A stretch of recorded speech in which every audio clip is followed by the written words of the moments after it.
ज़राए क़वानीन मनसूखी बिल लोकसभा में पेश हुआ और मंजूरी भी मिल गई। हालांकि इस बीच ऑपोजिशन का हंगामा भी जारी रहा। लगातार ये मुतालबा करते रहे कि बहस होनी चाहिए, इस मुद्दे पर बात होनी चाहिए, लेकिन स्पीकर का बार बार यही कहना था कि ऑर्डर मेंटेन होगा तभी जाकर बहस होगी। इस बीच हंगामा लगातार जारी रहा, बिल भी मंजूर हो गई और 2 बजे तक के लिए हाउस को एडजर्न भी कर दिया गया। आपको बता दें, मरकजी वजीर ज़राअत नरेंद्र सिंह तोमर ने लोकसभा में ज़राए क़वानीन मनसूखी बिल 2021 पेश किया और कुछ ही देर में बिल लोकसभा से मंजूर हो गया। हिज़्ब इख्तिलाफ के मेंबरान पार्लियामेंट के हंगामे के दरमियान लोकसभा की कार्रवाई दोपहर 2 बजे तक के लिए मुलतवी कर दी गई। लोकसभा में कांग्रेस लीडर अधीर रंजन चौधरी ने ऐवान में बिल पर बहस का मुतालबा किया था। जो सदस्य इसके पास नहा गए। माननीय अध्यक्ष महोदय, मैं प्रस्ताव करता हूँ चर्चा जब होगी, जब सदन में व्यवस्था होगी, आश्वासन और कृषि सेवा पर करार सदन में व्यवस्था होने के बाद चर्चा होगी। चर्चा लेके आया सदन में संवर्धन और सरलीकरण विधेयक 2020 आवश्यक जाइए, मैं चर्चा कराऊंगा। विधेयक 2020 का निर्गत और आवश्यक चर्चा करना चाहते हैं ना 1955 का सदन में चर्चा करना चाहिए, इस माहौल में चर्चा करना चाहते हैं आप, किया जाए। जाइए अपनी अपनी सीट पर। हम चर्चा करना चाहते हैं, इस माहौल में चर्चा करना चाहते हैं आप। हाँ बताइए, आप क्या कह रहे हैं? 1 मिनट सर, एक मिनट सर, आज तक धजिया उड़ाए जा रहे हैं सर। सदन की जो कानून है सर, देखिए ये जो फॉर्म बिल लाए जा रहे हैं, इसमें लिखा है कि कॉन्सिडरेशन एंड पासिंग। तो जब कॉन्सिडरेशन एंड पासिंग के सवाल आते हैं तो चर्चा क्यों नहीं किया जाएगा सर? ये सदन में आज नहीं, 2014 साल में 6 रिपील और 14 से ज्यादा बिल को रिपील किया गया सर, लेकिन उस समय चर्चा हुई थी। 6 बिल रिपील सर, 6 कानून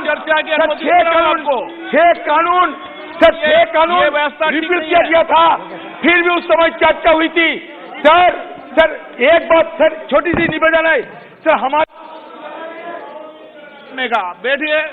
At least while repealing the bill, there should be a solid commitment by the Prime Minister of India, so that the government is going to bring some MSP bill with legal protection.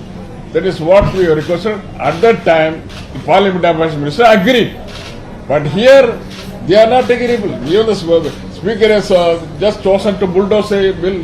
I don't know. It is whether even he raised the point of order. Shahadi raised the point of order. He has not done it. It is very sad. In the parliament system works like this, then there is no chance of any opposition or any people who are the vulnerable section will get any positive results. देखिए, ये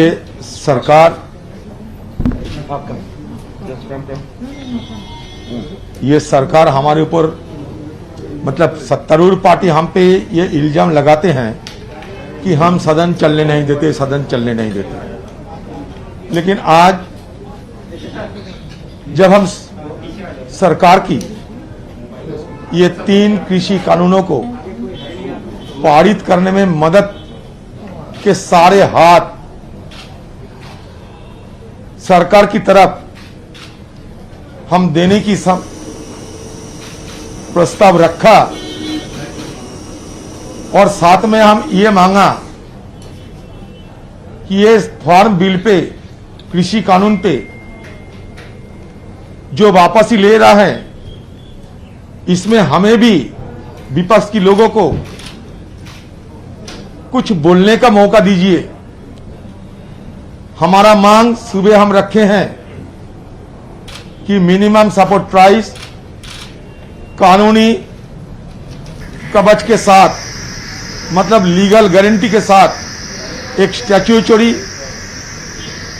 guarantee के साथ ये न्यूनतम सहायता मूल्य के निर्धारण किया जाए। बस यही हमारा मांग था और ये बात रखने के लिए हम सब बड़े तरस रहे थे।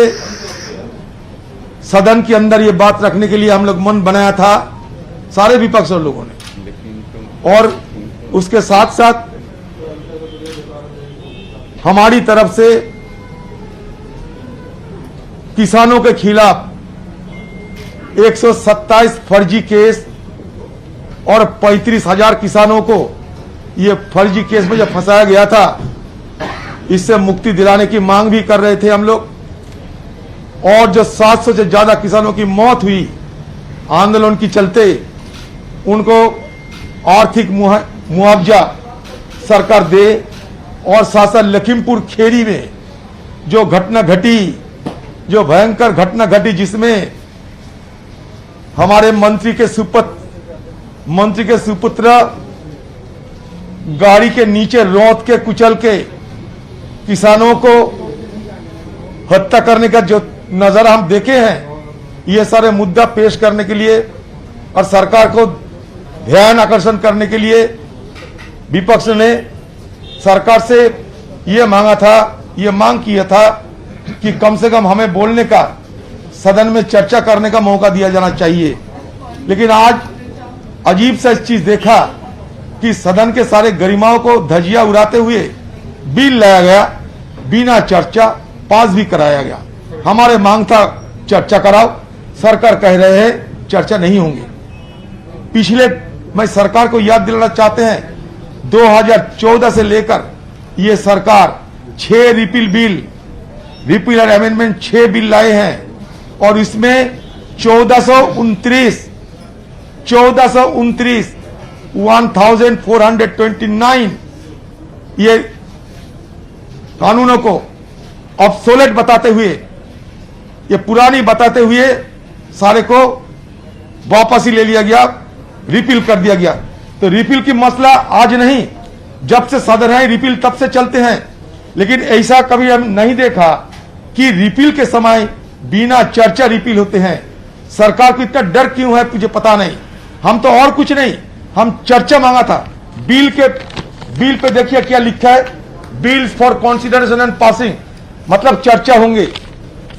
जाहिरी तौर पर यह क्या साबित करते हैं, कॉन्सिडरेशन एंड पासिंग मतलब चर्चा होगी। कॉन्सिडरेशन मतलब ये नहीं कि हम बिना चर्चा पास करा देंगे।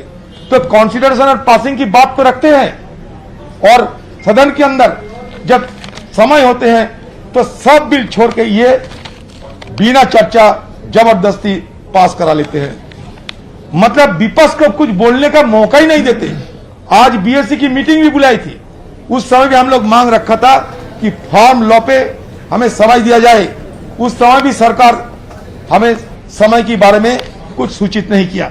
दूसरे बिलों पे समय है, दूसरे बिलों के लिए समय तय है, लेकिन फार्म बिल के लिए कोई समय तय नहीं हुआ। इस वक्त की बड़ी खबर आपको बता दें, लोकसभा के बाद अब राज्यसभा में ज़रिए क़वानीन के मनसूखे का बिल पेश किया जाएगा। मरकजी वजीर ज़राअत नरेंद्र सिंह तोमर बिल पेश करेंगे। लोकसभा में ज़रिए क़वानीन के मनसूखे का बिल मंजूर हो चुका है। ऑपोजिशन बिल पर बहस कराने के मुतालबे को लेकर बज़िद है। इस वक्त हम खबर आपको बता रहे हैं, लोकसभा के बाद अब राज्यसभा में ज़रिए क़वानीन के मनसूखे का बिल पेश किया जाएगा। मरकजी वजीर ज़राअत नरेंद्र सिंह तोमर बिल पेश करेंगे। वहीं लोकसभा में ज़रिए क़वानीन के मनसूखे का बिल मंजूर हो चुका है। हालांकि लगातार ऑपोजिशन ने हंगामा किया, बहस का मुतालबा किया, और इसी हवाले से अब से कुछ देर पहले आपको दिखा भी रहे थे, हिज़्ब इख्तिलाफ मेंबरान पार्लियामेंट जो है मीडिया से खिताब भी कर रहे थे और इस बात से नाराज साफ तौर पर कि बहस का मौका नहीं दिया गया। हालांकि हुकूमत की जानिब से ये एश्योरेंस दी गई थी कि बिल पर ज़रूर बहस होगी, बातचीत होगी, लेकिन कोई बहस नहीं हुई, बल्कि बहस किए बगैर ही बिल को मंजूर कर लिया गया। और अब जो है राज्यसभा में ज़रिए क़वानीन के मनसूखे का बिल पेश किया जाएगा।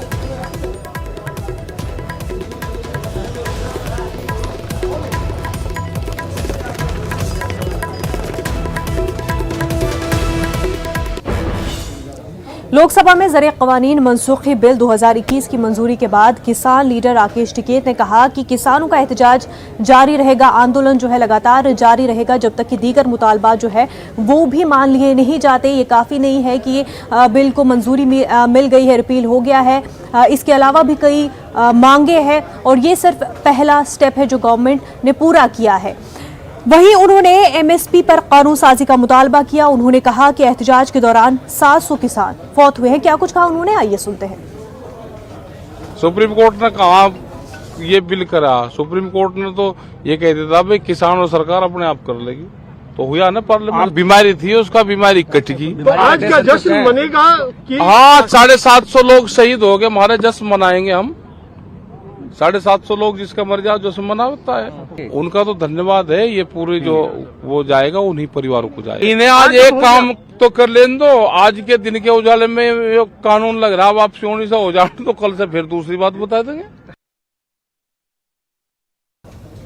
इस वक्त हमारे साथ हमारे नुमाइंदे विनीत जुड़ चुके हैं। विनीत, बिल पेश हो गया और मंजूर भी हो गया, लेकिन ऑपोजिशन को बहस का मौका नहीं मिला, जिसको लेकर के काफी नाराज है ऑपोजिशन।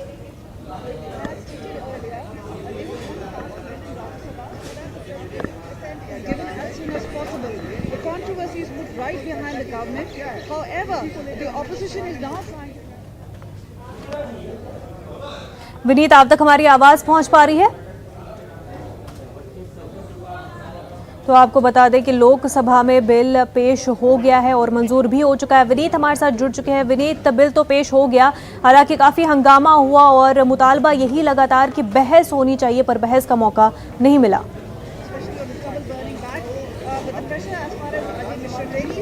जी, निश्चित तौर पर मुनज़्ज़ा, मैं आपको बताना चाहूंगा कि जिस तरह से लोकसभा में यह बिल इंट्रोड्यूस हुआ था और पास हो गया, अब उसके बाद सरकार यह कह रही है कि जब यह बिल 2020 में लाया गया था, इस पर काफी चर्चा हुई थी और यह बिल जो है, यह बिल कोई कानून बनाने वाला बिल नहीं है, बल्कि जो पहले बिल लाया था उसे ही वापस लेने का बिल था। तो ऐसे में बहस की बहुत ज्यादा जरूरत नहीं है और इसी तर्क के साथ जो है वो सरकार ने अपने तर्क रखे हैं कि इस पर बहस की बहुत ज्यादा जरूरत नहीं है। मैं आपको यह भी बताना चाहूंगा कि जब बिजनेस एडवाइजरी कमेटी की आज सुबह में मीटिंग हुई थी, उस वक्त भी सरकार ने यह कहा था कि इस बिल पर बहुत ज्यादा चर्चा करने की जरूरत नहीं है, क्योंकि जब यह कानून बनाया था, किसानों के हित में कानून बनाया गया था, उस वक्त काफी चर्चा हुई थी और यह जो बिल में इंट्रोड्यूस किया गया है, आज उन्हीं कानूनों को वापस लेने के लिए इंट्रोड्यूस किया गया है। तो ऐसे में चर्चा की जरूरत नहीं हो जाती, क्योंकि यह कानून वापसी का बिल है, ना कि इस पर इससे कोई कानून बनेगा। इसके साथ ही साथ मैं आपको बताना चाहूंगा कि अब जब बिल जो है वो लोकसभा में पास हो गया, अब देखना है कि सरकार जो है वो राज्यसभा में बिल को कब लाती है। हो सकता है, वैसे सामान्य प्रक्रिया है कि अगले दिन लाती है सरकार, लेकिन हो सकता है कि आज ही में जो है वो बिल को राज्यसभा में लाया जाए। लेकिन जो अब यह देखना काफी महत्वपूर्ण हो जाता है कि सरकार जो है वो इस बिल को राज्यसभा में कैसे लाती है और कैसे पास करवाती है, क्योंकि अगर हम नंबर्स के बारे में बात करें तो सीधे तौर पर नंबर्स जो है वो लोकसभा में सरकार के पास है, बीजेपी के पास नंबर्स है, लेकिन अगर वही नंबर्स के बारे में राज्यसभा के बारे में बात करें तो किसी भी बिल को पास करवाने के लिए सरकार को एक चुनौती पे हो सकती है। तो अब यहाँ पर देखना में यह होगा कि सरकार की क्या रणनीति होती है, विपक्ष की क्या रणनीति होती है और आखिरकार में क्या परिणाम निकलता है। लेकिन एक बड़ी बात जो यहाँ पर सामने है कि बिल जो है वो बिल पास हो गया है, लोकसभा में पास हो गया है। विपक्ष जो है वो चर्चा की बात करता रहा, वहीं पर सत्ताधारी पक्ष का कहना है कि यह कानून वापसी का बिल है, इसीलिए इस पर चर्चा नहीं होनी चाहिए और ऐसे में लोकसभा में यह पास हो गया। अब बिल को राज्यसभा के लिए भेज दिया गया है, अब देखना यह है कि राज्यसभा में क्या स्थिति बनती है। जी बिल्कुल विनीत, बेहद शुक्रिया तमाम तफसीलात के लिए। तो नाजरीन, आपको बता दें कि जिस तरह से लोकसभा में बिल पेश किया गया और बिल मंजूर भी हो गया, लेकिन ओपोजिशन लगातार ही मुतालबा कर रही थी कि इस मुद्दे पर बात होनी चाहिए, इस बिल को हवाले से बहस होनी चाहिए। हालांकि हुकूमत का अब कहना है कि इस बिल को लेकर के बहस की कोई ज़रूरत ही नहीं है, जबकि सेशन शुरू होने से पहले ही वज़ीर-ए-आज़म ने साफ कहा था कि सवाल भी होने चाहिए हुकूमत से और बहस भी, और अपने ही बातों से कॉन्ट्रडिक्ट करती हुई यहाँ पर मोदी सरकार दिखाई दे रही है।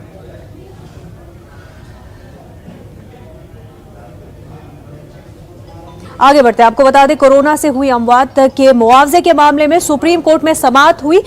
सुप्रीम कोर्ट ने कहा बहुत से लोग ऐसे हैं जिन्होंने कोविड-19 में अपने रिश्तेदारों को खो दिया है, वो अभी तक मुआवजा स्कीम के बारे में नहीं जानते हैं। इसके लिए हुकूमतों को वसी तशहीर करनी चाहिए और ऐसा निज़ाम भी बनाना चाहिए जहां लोग ऑनलाइन मुआवजे का दावा कर सके। जिसके बाद मरकजी हुकूमत ने सुप्रीम कोर्ट को यकीन दिलाया है कि 2 हफ्तों के अंदर एक ऑनलाइन पोर्टल तैयार किया जाएगा जहां कोरोना की वजह से होने वाली अमवात के मामलात के लिए मुआवजे का दावा किया जा सकता है।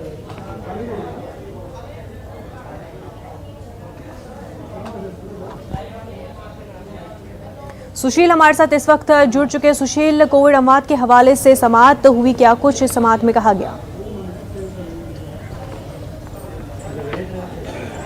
जी देखिए मुनज्जा, निश्चित रूप से सुप्रीम कोर्ट ने सबसे महत्वपूर्ण बात कही कि कोरोना काल में जिन तमाम परिवारों ने अपने अपने तमाम लोगों को खोया है उनको फिलहाल मुआवजा देने की बात कही गई थी। हालांकि सुप्रीम कोर्ट ने यह स्पष्ट कर दिया था कि 50,000 रुपए का मुआवजा केंद्र सरकार की तरफ से दिया जाएगा और तमाम जो राज्य सरकारें हैं वो मुआवजा 50,000 की राशि तो रखेंगी, लेकिन अगर इस राशि को वो बढ़ाना चाहें तो वो बढ़ा सकती हैं। लेकिन सुप्रीम कोर्ट के सामने आज स्पष्ट बात ये आया कि आखिर तमाम जो पीड़ित परिवार हैं उनको ये नहीं पता है कि आखिर वो मुआवजे के लिए क्लेम कहाँ करें, कौन अधिकारी है, किससे वो मुलाकात करें। अगर वो अपनी अर्जी दें तो फिर जिला स्तर के अधिकारियों में कौन से अधिकारी ऐसे हैं जिनको वो फिलहाल अपना ये एप्लीकेशन सबमिट करें।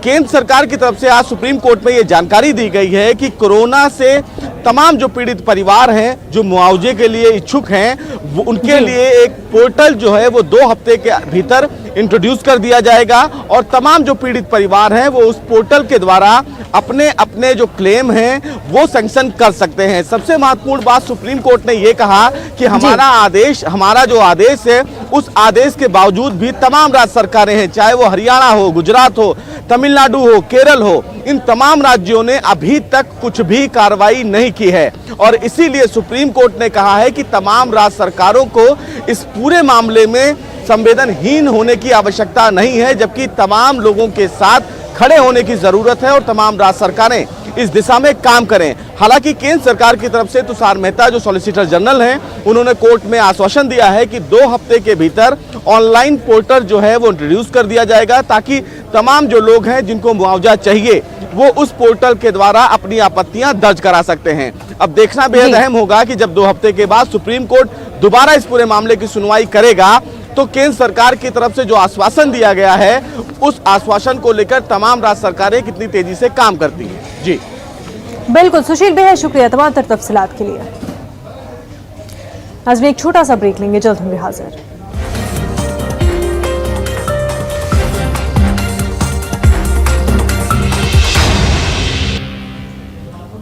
ब्रेक के बाद आपका खैर मकदम है। दिल्ली एनसीआर में फजाई आलूदगी की वजह से लोग काफ़ी ज़्यादा परेशान हैं। एयर क्वालिटी इंडेक्स पर इतने खराब नंबरात 400 के पार हर बार जो है हर दिन एयर क्वालिटी का इंडेक्स सामने आता है और लोगों को हर दिन मुश्किलों का सामना करना पड़ता है। वहीं आपको बता दें फजाई आलूदगी के हवाले से सुप्रीम कोर्ट ने भी तशवीश का इजहार किया है। दिल्ली, पंजाब, हरियाणा और यूपी से इस सिलसिले में उठाए गए इक़दामात की तफसीली रिपोर्ट मांगी है।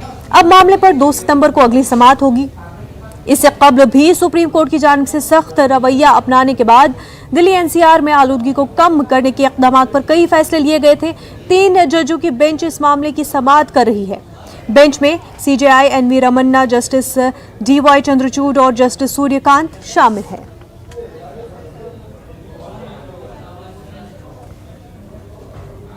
चांदीवाल कमीशन ने मुंबई के साबिक पुलिस कमिश्नर परमबीर सिंह के खिलाफ गिरफ्तारी पर रोक लगा दी है। इससे पहले परमबीर इस इमारत में पहुंचे जहां चंदेलवाल कमीशन का दफ्तर वाक़ है। कमीशन के दफ्तर पहुंचने से पहले वो डीजी होम गार्ड के दफ्तर गए। चांदीवाल कमीशन की जानिब से भत्ताखोरी केस में पूछगछ के लिए दफ्तर बुलाया गया। चांदीवाल कमीशन ने परमबीर सिंह पर जुर्माना भी आयद किया है। कमीशन ने हुक्म दिया है कि वो चीफ मिनिस्टर रिलीफ फंड में 15 रुपए जमा कराएं।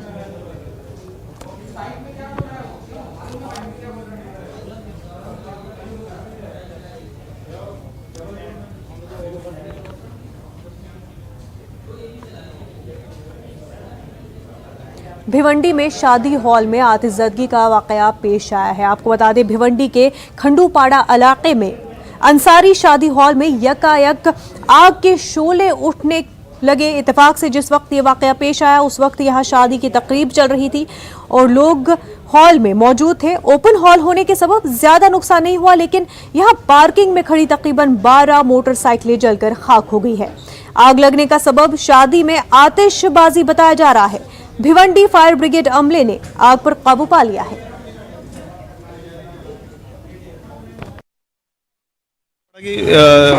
शादी में कुछ फटाके लगे थे और फटाके की वजह से इधर का जो कपड़े का गोडाउन था उसको आग लग गई थी और बाजू में पार्किंग में कुछ बाइक थी वो भी उसमें जल गई है।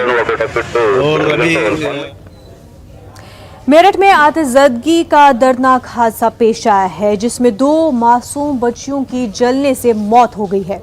मेरठ के कोतवाली थाना इलाके के खंदक बाजार इलाके में एक तकरीब के दौरान घर में गैस सिलेंडर लीक होने से आग लगाने का ये दर्दनाक वाकया पेश आया है जिसमें 11 दिन और 21 दिन की 2 बच्चों की जलकर मौत हो गई।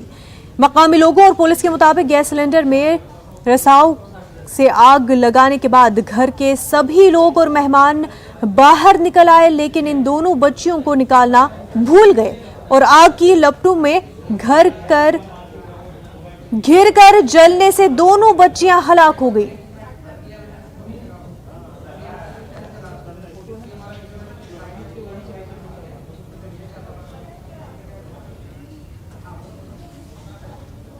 न्यूज रूम लाइव में फिलहाल इतना ही। हमें दीजिए इजाजत। आदाब।